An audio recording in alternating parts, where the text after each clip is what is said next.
Australia's first drone in a box has landed in WA, promising to take the state's industries to new heights. The next generation technology is dubbed the way of the future for our police, surf lifesaving and mining sectors.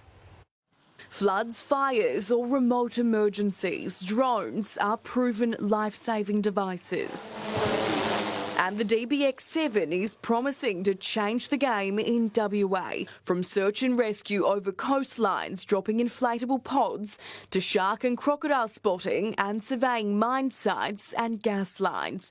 This drone in a box is one of 7 in the world. The drone in a box removes the human from harsh environments. The autonomous system is self-contained, charging automatically and operates like an expert drone pilot. With the click of a button, you can operate this drone from anywhere in the world, travelling 4 metres per second. It can fly for up to 45 minutes or 11 kilometres before it needs recharging. The technology, worth up to $500,000, eyed off today by WA Police. I think it's a must-have for any police force. Having multiple boxes along the coastline to support safety of humans in the water. Any sort of remote long-range inspections are something that we are getting quite a lot of interest in. Zarisha Bradley, 9 News.